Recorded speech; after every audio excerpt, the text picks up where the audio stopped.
All right, so this week's lab is going to be the Fischer Esterification. So typically you start with a carboxylic acid. In this case, everyone would be starting with the acetic acid as the carboxylic acid component, so that is a known. And then you would also have an unknown compound. It's going to be your alcohol, and we just don't know what the R group is, but there are three possibilities of what it could be, one of which is propyl, benzyl, or you can either have isopentyl as the R group on the alcohol. And therefore, when these two compounds are catalyzed by a strong acid, in this case it's going to be sulfuric acid, they will merge together to form an ester. And so you see on the ester, which is our final product, the R group is coming from the alcohol component.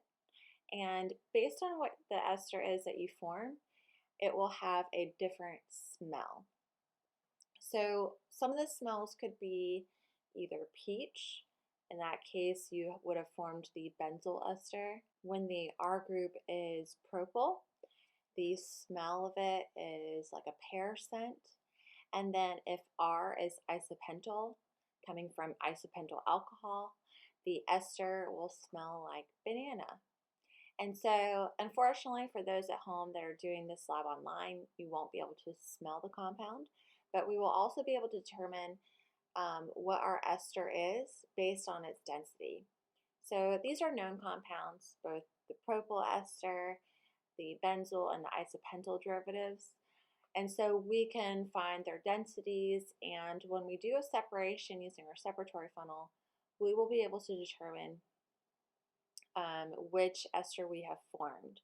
Therefore, you'll be able to go back and see which was your unknown alcohol. Was it propyl alcohol, benzyl alcohol, or the isopentyl alcohol? All right, so we'll start the experiment. This is our Fischer Esterification. We have our unknown 12, so we don't know what alcohol this is. We'll just record that it's alcohol number 12. And we're going to do this under acidic conditions. So we have our acetic acid and our concentrated sulfuric acid. So we're going to mix all of these things together, and we're going to reflux the solution so that it has a chance to react over the course of an hour. So we're going to add our alcohol, and it's already pre-measured for us. So we're going to add the full contents of the vial.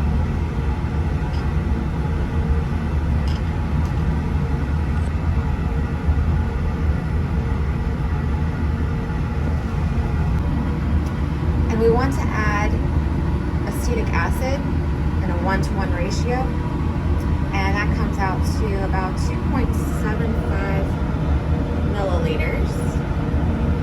I'm just going to use a graduated cylinder to measure that out.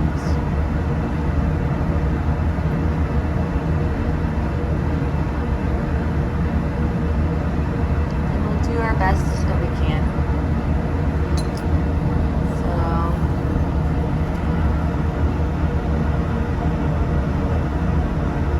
looks like we need to add a little more.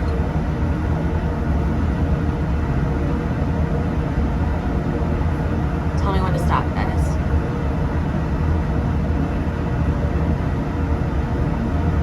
That's about good. And we'll add that to our alcohol.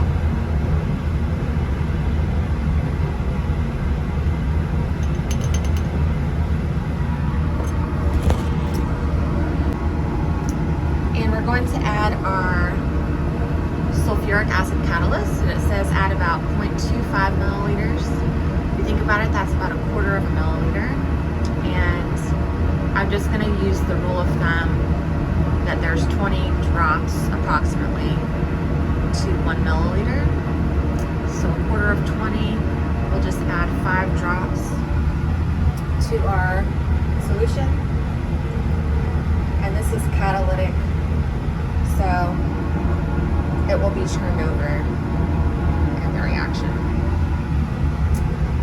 And then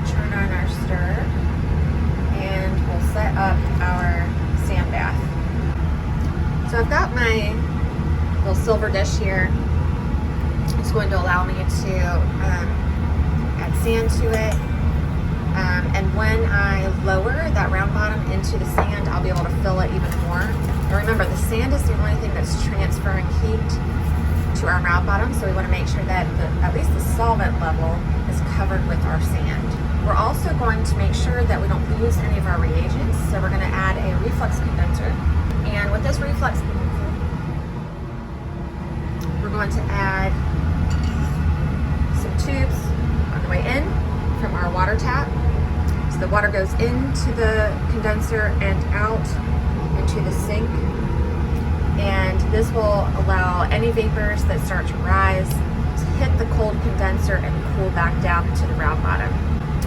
Anytime we use a reflux condenser, it's important that we just stack the deck and make sure we don't lose any vapors. And if the vapors pass through this joint, well, it's possible that they could seep out before they hit the cold condenser. Grease lightly the top of this ground glass joint, and we'll put it in our joint and just twist it so that we get a nice tight seal.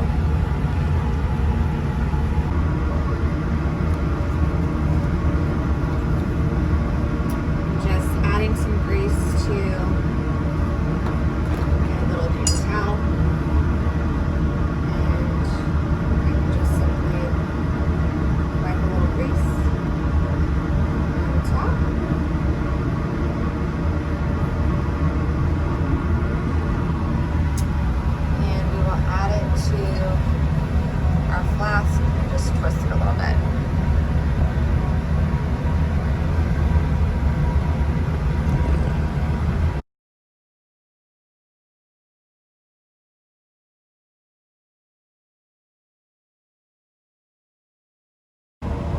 Alright, so here's the set funnel. I'm going to pour my solution from my round bottom flask in there.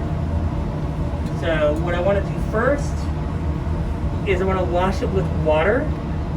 So the point of this is we're going to try to wash some of the acid out of the organic material before we add our sodium bicarbonate.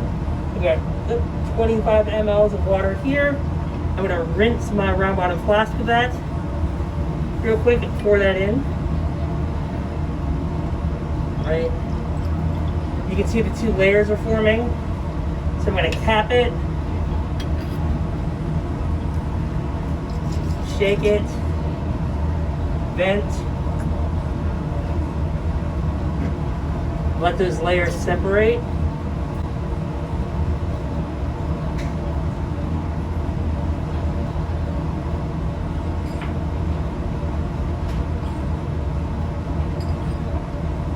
This might take a sec. You can see the layers starting to form. So we're going to let this separate out. We're going to drain the layers into two separate flasks. We're going to put the organic layer back in and then extract it twice with 25 mLs of sodium bicarbonate.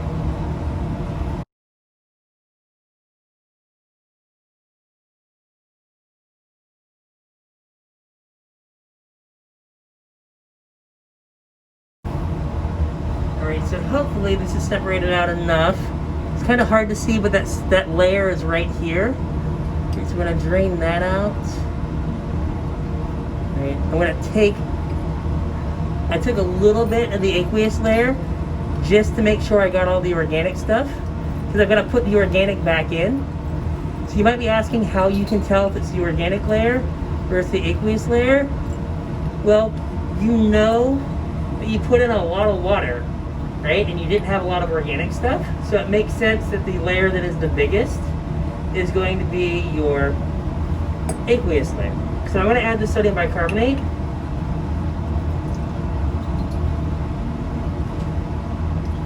And again, I'm going to cap it.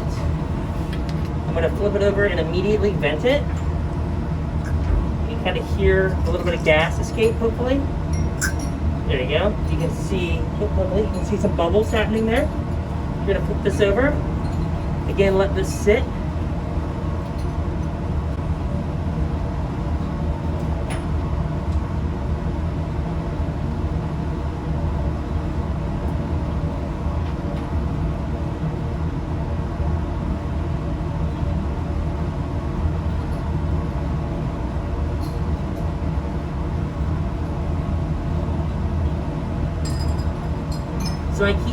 swirling it to try to get anything that's stuck to the side to kind of like come together and form a liquid so it'll fall down to the bottom. Alright, so again, I kind of have 2 layers going here. You can see there's a layer of stuff down here at the bottom. We're going to drain that out. Hopefully.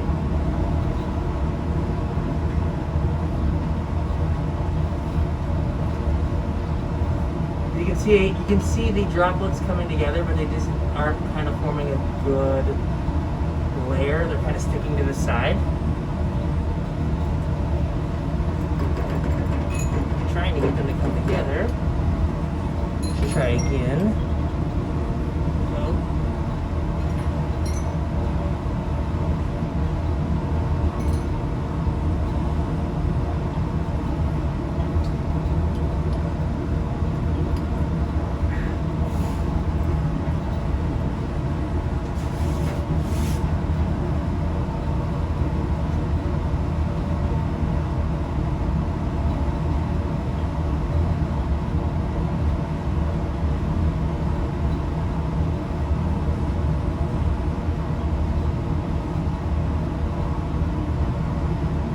That's better. Should hopefully come out now. There we go.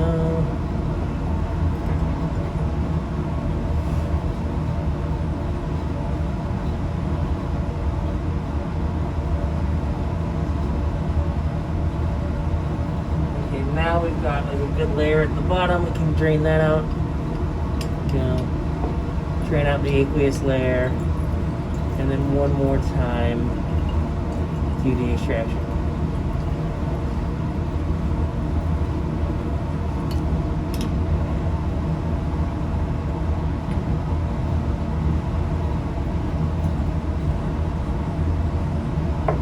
Again, 25 mLs of sodium bicarbonate.